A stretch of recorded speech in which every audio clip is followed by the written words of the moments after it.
toute petite, je savais que je partirais de la Suisse. Moi, j'appelle souvent ça, c'est de la prison dorée. Tu réalises que le projet, il est là. C'est quand tu prends les billets d'avion, quand tu commences à annoncer à tes proches. D'Alain Berset qui disait aussi vite que possible et aussi lentement que nécessaire. Ouais. Quand tu trouves les bons outils, waouh, ta relation, elle passe à un autre niveau, en fait. Bienvenue sur ce podcast, La vie en duo, avec Fabello. Aujourd'hui, premier épisode, on va vous parler d'une chose qui nous tient vraiment à cœur. C'est nos débuts, en fait. C'est comment on a tout quitté à 32 ans, pourquoi on l'a fait, comment on l'a fait. On va justement aborder ça dans ce premier épisode. Donc bienvenue, on est en direct de Medellín, en Colombie, où on est arrivé il y a quelques temps maintenant, et ça fait 2 ans et demi qu'on voyage. Aujourd'hui, c'est le point de départ de ce podcast. On veut mettre en avant la vie en duo, comment on travaille, comment on gère notre couple, comment on gère notre vie nomade. C'est hyper important pour nous de pouvoir vous le partager. On vous remercie aussi de votre indulgence pour ce premier épisode. On n'est pas des acteurs nés, donc c'est une première pour nous, vraiment en duo en tout cas. Et on espère que vous allez prendre autant de plaisir à regarder cet épisode que nous on aura à le faire. Donc ouais, vraiment pour commencer, au fait, l'idée c'est de vous parler un petit peu de pourquoi, en fait, les vraies raisons profondes qui ont fait ce changement. Moi, il y a un mot qui est revenu souvent, c'est explorer. Toi, c'est quoi le mot, Hello, qui t'est revenu le plus au final dans tout ce qu'on a discuté depuis le début de ce voyage? Reconnexion, je dirais, à mes émotions, à l'intensité de la vie. Avant ça, j'avais un peu l'impression d'être enfermée dans une boîte et où on est, voilà, où, bah, comme beaucoup, on est métro, boulot, dodo. Et, euh, et voilà, donc je dirais vraiment la reconnexion à soi. Ok. Et profondément, qu'est-ce qui a aussi créé ce changement pour toi? Parce que je sais qu'on parle souvent du mot tout fait, au Mhm. final. Toi, c'était cette sensation, alors toi qui adore les grands espaces en plus, Mhm. c'est plutôt respirer même. Oui. Euh, j'ai toujours voulu, depuis toute petite, je savais que je partirais de la Suisse. Pas parce que j'aime pas mon pays, mais parce que justement, j'avais cette impression d'être oppressée. Euh, j'ai grandi aussi peut-être avec la croyance que rien ne se passait vraiment en Suisse, alors que pas du tout. Mais j'avais vraiment besoin d'espace, ouais, respirer, de découvrir le monde, découvrir les cultures. En fait, moi, je trouve qu'en Suisse, t'es vite, t'es vite dans une limite, au fait. Vite limité. En fait, on est limité par nos montagnes, ça c'est clair. Je trouve qu'on est limité en termes d'exploration. Mhm. En fait, tu vas vite chercher une limite. Entreprendre, au final, c'est pas compliqué, mais en soi, bah, c'est réservé à un certain type. Il faut aussi faire des choses qui restent dans le cadre de ce qu'on t'a dit, pas trop sortir du cadre. Ouais. Rester dans. Moi, j'appelle souvent ça, c'est de la prison dorée. Et franchement, quand tu es là-dedans, ouais, c'est hyper agréable parce que tu vis hyper bien. C'est l'exemple de Coluche qui disait en Suisse, tu chopes pas de maladie, tu chopes que des médicaments. Et au fait, cette phrase-là, pour moi, elle m'a marqué parce qu'au fait, c'est vraiment ça. Il y a un côté où il peut rien t'arriver. Et je trouve que c'est hyper important d'écouter ses rêves et au final d'aller au bout, quel qu'il soit, en fait. Oui, exact. Je pense vraiment que faut que tu aies envie de faire. C'est c'est réalisable, quoi. Ouais. Enfin, au pire, enfin, au pire, tu réussis, quoi. Au pire, tu réussis. Et ça va bien, je trouve, avec le mot que tu utilises souvent qui est ose. Oui, En fait. oui. La raison profonde, au fait, c'est qu'on s'est reconnecté aussi à nos propres valeurs. On s'est regardé dans le miroir. Parce que, pour la faire courte, c'est que moi, j'ai fini sur un lit d'hôpital avec le Covid, avec les poumons touchés à 80%, un pouls qui est passé de 80 à 30, si je me souviens bien, à 30 en moins de 24 heures. Radio du cœur dans le lit d'hôpital. Et au fait, j'avais qu'une sensation, c'est où est-ce que je signe le papier de la fin, en fait. Mhm. Et quand on vit ça, on se pose les vraies questions de qu'est-ce qu'on a envie de vivre par la suite. Mhm. Alors, on est reparti rapidement quand même dans nos bonnes vieilles habitudes qui ne fonctionnent pas, mais en soi, on a quand même à un moment donné décidé, en février 2022, on s'est dit, ok, c'est quoi le plan? Mhm. On a 9 mois devant nous, on a pris les billets, parce que le déclencheur, c'est ça, non? Le déclencheur, c'est le Covid. Et c'est vrai que c'est Le le Covid, déclencheur, ouais, c'est le ouais. Covid. C'est... Non, ça t'est un peu le message de la vie qui disait maintenant, les gars, si vous avez envie d'oser, ben allez-y. Ouais. Et puis on a pris la décision très très rapidement. Réalisation quand tu réalises que le projet il est là, hein, c'est quand tu prends les billets d'avion, quand tu commences à annoncer à tes proches que ça y est, tu pars. Et après, ben, voilà, tu mets en route ton projet et puis t'as des peurs, t'as les réactions des proches qui projettent leurs propres peurs sur nous. Et si on parle des peurs, au fait, toi, c'est quoi la peur la plus grosse que tu as traversée, au fait? En fait, de tout ce process, au fait, parce que, de nouveau, ça, c'est quelque chose qui date, de même avant, au final, notre départ en octobre 2022, qui, pour toi, a été une des plus grosses peurs à gérer, au fait, de tout ce process-là. De rentrer et de pas repartir. Ouais. Mais ça, c'était après. Mais on va dire, en guillemets, c'est pendant. En fait, parce que de nouveau, c'est important qu'on montre, au fait, le process, parce que je pense que c'est ce qui intéresse beaucoup de gens. C'est, moi, il y avait ce mot, tu te souviens, on nous disait tout le temps, vous avez du courage. Oui. Et au fait, on n'avait pas l'impression d'être courageux. Bon, parce que pour nous, c'était une évidence de partir. C'était nécessaire à notre vie pour pas replonger. Moi, j'avais vraiment profondément pas envie de replonger dans un truc. Je savais au fond de moi que j'avais envie de plus grand, quoi. Ouais, c'est ça.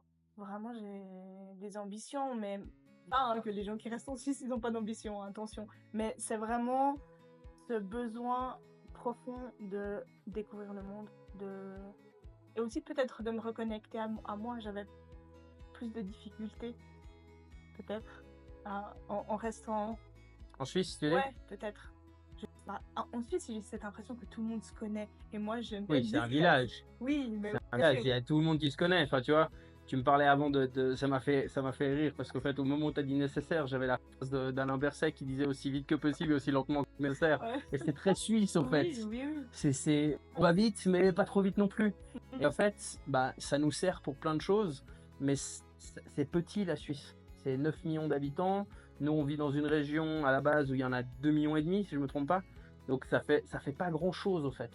Et donc, ce qui est hyper important, je pense, c'est d'ouvrir au final ça, d'aller au-delà de ses peurs. Parce que toi, ta peur, justement, c'était...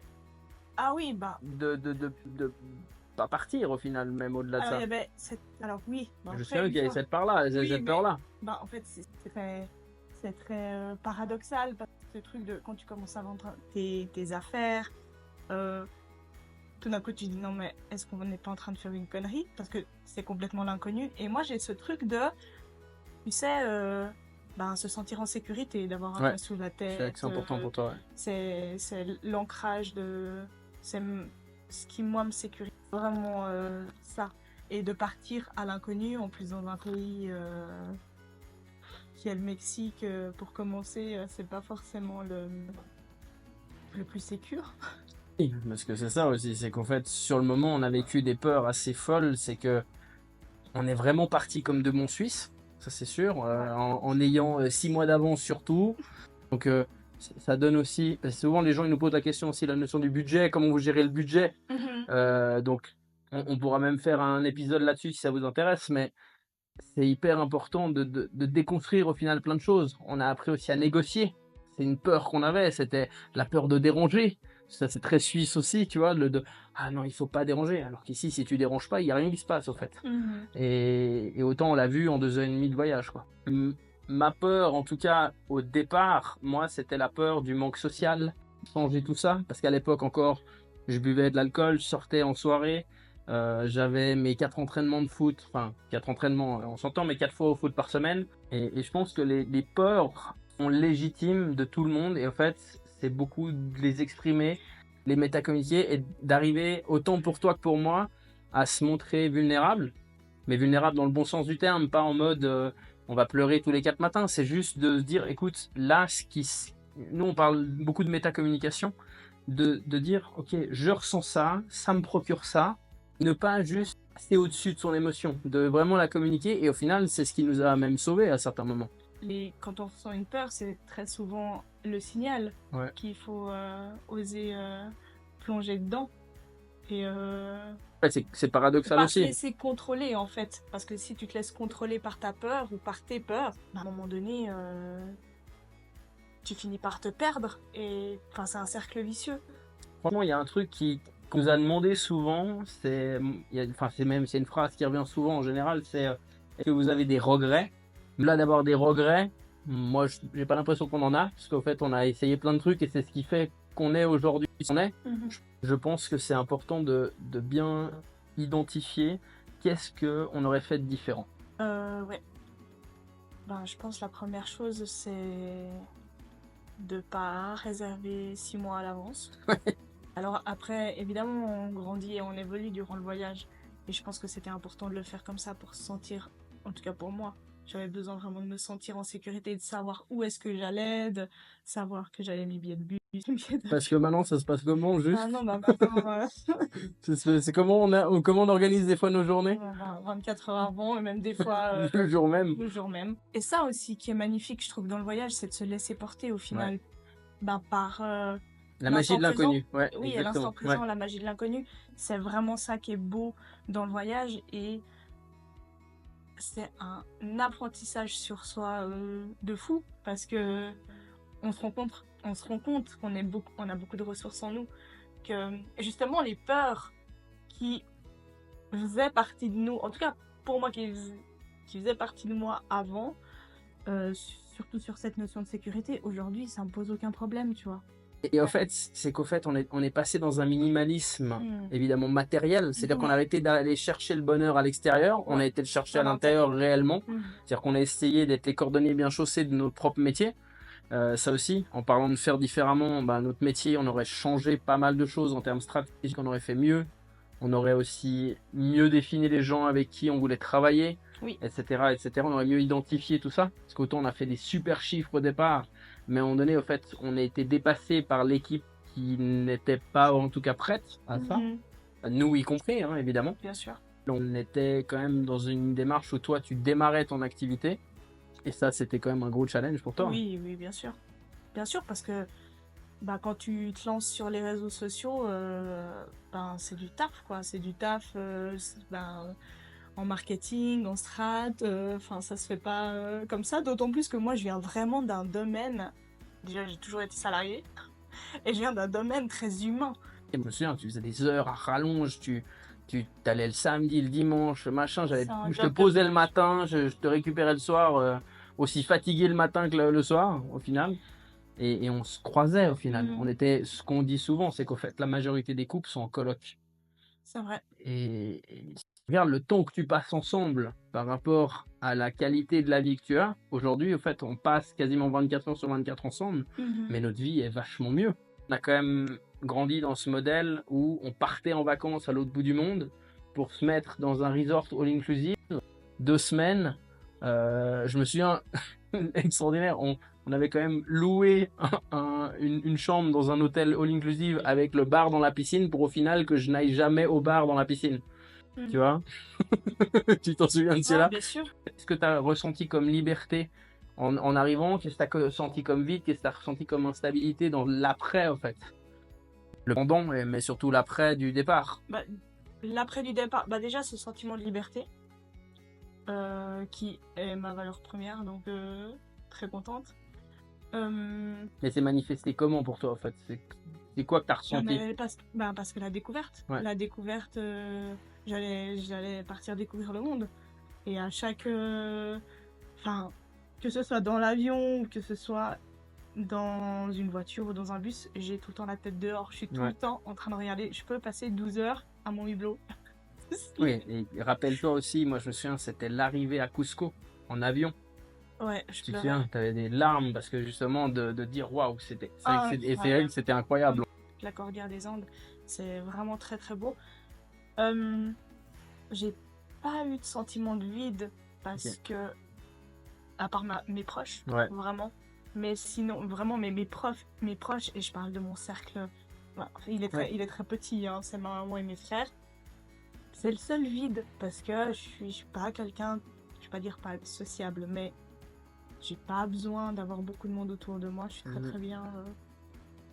Et au fait, ça nous a permis aussi de beaucoup mieux nous connaître. individuellement d'avoir le mode d'emploi de l'autre. Mmh. Parce qu'en fait, il y avait des comportements que moi j'avais que je trouvais insupportables. Et je pense que tu peux en faire des listes. Et inversement, Et hein. inversement, mais dans le sens où ça nous a permis vraiment de mieux nous comprendre. Oui. Et au-delà de ça, bah moi j'ai beaucoup mieux compris ce côté où moi je voulais souvent me pousser à avoir une vie sociale. Et Ouais. en fait, toi, ça t'intéressait pas du tout. Non. Parce que moi j'en avais besoin. Mmh. Tu vois, moi c'était mon vide à moi. Mmh. Moi c'était très compliqué. Encore plus quand j'ai arrêté l'alcool, qui était une des meilleures choses qui me soit arrivée. Mais d'un coup, j'enlevais quand même une part sociale Ouais, de tout à fait. l'alcool parce que c'est, au-delà d'être socialement acceptable, c'est quelque chose qui aide beaucoup à sociabiliser. Et heureusement, j'ai gardé le foot. Heureusement que j'ai gardé le foot. Mais, euh, mais dans cette idée-là, je pense que c'est important de dire aux gens que si tu connais pas assez l'autre, si tu loupes des étapes, je pense que avant, c'est ce qu'on expliquait, c'est qu'on était en coloc. Et je pense qu'il y a trop de couples en coloc, en fait. Et des fois, ça me désole dans les accompagnements qu'on fait. Oui. Où ces couples, au final, qui sont beaucoup en coloc et au final, qui ont des problèmes simplement parce qu'ils passent pas assez de temps ensemble. Ça et oui, bah, c'est ça et ce qu'on observe le plus, c'est le manque de communication, de même métacommuniquer. Ouais. Parce que profondément, et ça on en discutera peut-être dans un autre épisode, mais la différence entre les hommes et les femmes. Ouais. Et l'outil de l'human design, bah, ça a quand même été un sacré game changer parce que moi j'ai pu te reprocher beaucoup de choses en pensant vraiment profondément que tu faisais exprès. C'est vrai. Alors que pas du tout. Ça fait juste partie de lui et bah du coup c'est ok. Et en fait, quand tu trouves les bons outils, waouh, ta relation, elle passe à un autre niveau, en fait. Et je pense que dans la vie de nomade, au fait, si on fait après le lien avec aussi l'instabilité, parce que la vie de nomade, ça paraît très instable, parce qu'on nous a appris à être sédentaire. En fait, cette instabilité, elle est forte si tu l'as pas conscientisée. Quand tu la conscientises, aujourd'hui, on surfe beaucoup plus facilement dessus. Mais c'est un vrai gros travail d'introspection sur soi. Hein. Ouais. Parce que moi j'ai mis beaucoup de temps à trouver. Et encore des fois c'est challengeant. Mais oui, mais c'est un gros taf d'introspection sur soi, ça aussi. Hein. Comme, De quoi? Qu'est-ce qu'il y a un gros taf d'introspection? D'avoir réussi, toi et moi, à trouver la bonne organisation Ouais. au niveau Ouais. du job et au niveau des tâches. Effectivement, moi, je travaille pas la même chose à la maison que dans un café, que dans un coworking. Ouais, mais je crois que ça fait partie des Oui. questions un peu qu'on nous a posées. Ouais. Je crois qu'il y en a 2 ou 3. On a eu quelques questions. Ouais. Donc, et on en profite même pour dire si vous avez d'autres questions, pour les mettre en commentaire ou évidemment les envoyer sur les réseaux. On les lit avec grand plaisir, on vous répond souvent directement, mais on essaye aussi de les partager avec tout le monde parce que ça fait souvent sens au fait pour les gens. On nous a demandé qu'est-ce qu'on aurait voulu savoir avant de partir. Waouh. L'intensité. le coup de massue qu'on allait prendre derrière la tête qu'on n'attendait pas. Mais franchement, à refaire 100 fois. Parce que de nouveau, avant on vivait de week-end en week-end. Maintenant, on vit de jour en jour, mais intensément, avec tout ce que ça veut dire l'intensité. Tu vis réellement les choses, tu es réellement avec les gens, on a des réelles discussions sur les choses importantes de la vie. Alors ça, c'est très drôle, parce que c'est vrai que c'est quelque chose qu'on a observé, que quand tu rencontres des voyageurs, directement, tu parles des vraies choses et t'es pas dans la caricature ou de parler de ton voisin ou de ta collègue. La météo. T'es vraiment... Tu parles pas de la dernière soirée que t'as fait, en fait. Non. Tu vas direct à l'essentiel. C'est vrai. Et c'est assez beau pour ça, en fait. Mais ouais, la question de qu'est-ce qu'on aurait voulu savoir avant, ouais. En même temps, on voudrait savoir que c'est aussi intense. Et en même temps, on l'avait sûrement écouté, mais tant que tu l'as pas vécu, tu le sais pas. C'est ça. On nous a demandé aussi quelle routine on adopte avec notre business en commun. Là-dessus, on travaille beaucoup en amont. Enfin, on prépare notre journée la veille pour le lendemain. On a un peu adapté, trouvé des outils qu'on a créés nous-mêmes, que ce soit au niveau du couple, au niveau du business, où on a nos outils. Mais même la vie de nomade, au final, quand tu y penses, parce qu'on se garde du temps pour vraiment définir les tâches ce qu'on a C'est appelé vrai. tâches expat, Oui, c'est vrai. parce qu'on est un peu des expats du monde. On dit souvent aussi, il y a un truc important de noter, c'est qu'on n'est pas des digital nomades, on est des voyageurs d'affaires permanents. Et toute la nuance est là, c'est que on voyage de manière permanente, on bosse, et on n'est pas posé autour d'une piscine à travailler, en fait. Quand il faut aller à la piscine, on va à la piscine, Ouais. mais sinon, on va adapter plutôt les environnements au moment. Mhm. Et je pense, pour revenir sur ce que tu disais, il y a l'aspect point couple. Ça, c'est le plus gros changement au niveau du couple. C'est comment, au final, garder un moment un peu en méta de ce qu'on vit. Et ça, c'est hyper important. J'ai envie de dire aussi tout l'aspect stratégie et ce qu'on a appelé points sociaux. Donc vraiment le côté associé, à quel moment on fait les choses, le bilan de la semaine suivante, faire un petit point aussi sur où est-ce qu'on est dans la stratégie, le plan de suivi au final, de suivre le plan. C'est ce qu'on faisait pas au début. Non, c'est vrai. Ça nous a changé. Et franchement, ça c'est les trois gros points quoi. Toujours. De toute façon, c'est pas pour rien qu'on l'a appelé couple business nomade, c'est que ça tout tourne autour de ça. Et on traite notre comme un business, comme notre business, et inversement. Vraiment pareil, c'est hyper important, je trouve. Ouais, je pense que c'est hyper important que tu dises cette phrase-là parce que c'est quelque chose qu'on nous a souvent demandé, c'est quelle est la grosse différence que vous faites. C'est au fait on a structuré l'émotion Oui, oui. et on a amené de l'émotion dans la structure. Mhm. C'est-à-dire qu'on a pas fait juste une boîte en se disant ok c'est que par les chiffres, etc. Évidemment qu'il y a cet aspect-là, mais il y a aussi l'aspect humain avec les gens avec qui on travaille, avec les gens avec qui on collabore, etc. Et au fait c'est hyper important d'avoir les deux aspects. Quelles ont été les choses difficiles ou que vous n'aviez pas vu venir suite à travailler en couple? Oh. Plein. Qu'est-ce qu'on n'avait pas vu venir? Bah, de nouveau, au fait, on était convaincus qu'on faisait les choses bien en termes de communication et tout. Et au fait, c'est cette colloque organisée avant, alors que de nouveau, on avait mis plein de choses en place. On avait essayé justement d'utiliser nos propres outils pour nous. La même chose avec le business. Si tu te souviens, au tout début, comme on disait, on travaillait chacun de son côté. Oui. On travaillait chacun de son côté, on n'avait aucune communication parce qu'on n'avait pas bien défini. Et il y a un point, je trouve, qui est hyper important, et ça, mais notez-le bien, vraiment, c'est les non négociables. Qu'est-ce qui n'est pas négociable pour vous dans votre couple, dans votre vie de nomade et dans votre business? Et ça a été un changement incroyable. Nomade ou pas? Ouais, vie nomade ou pas. C'est dès que vous bossez en couple, dès que vous vivez à deux, Ouais, des ça. non négociables. Et à l'inverse, quels sont les engagements que vous avez l'un envers l'autre? Oui. Parce que nous, c'est la phrase qu'on utilise le plus, c'est 1 + 1 = 3. Donc, deux personnes bien dans leur basket qui font un troisième luron. Et au final, si t'as pas posé d'un côté ce que t'es pas d'accord de négocier et en même temps ce sur quoi tu t'engages réellement, qui n'est pas du tout la même chose, au fait, c'est hyper important d'avoir ces deux-là. En tout cas, pour le mot de la fin, merci en tout cas de nous avoir suivis. C'était Fabello, la duo. Et on est très content d'avoir fait ce premier podcast, ce premier épisode. On espère que vous avez pris autant de plaisir à le regarder que nous, on a pris à le faire. Parce que c'était vraiment cool en tout cas. On espère vous retrouver chaque semaine ici sur Spotify, bientôt sur Apple Podcast. En attendant, vous pouvez nous suivre dans la description. Il y a tous les liens. Il y a Hello qui vous répond sur les réseaux sociaux. Insta, TikTok, Facebook. Enfin, en tout cas, vous avez tous les moyens de nous trouver. Vous avez les liens dans la description, que ce soit aussi sur les podcasts uniquement audio. On vous dit en tout cas à très bientôt et merci de nous avoir suivis et abonnez-vous bien sûr. Merci beaucoup. À bientôt. Ciao. Ciao. On va faire un pit stop parce qu'on rentre pas en Suisse, rassurez-vous. On fait juste des tours. T'as été trop vite, je voulais rebondir sur... Vas-y, rebondis.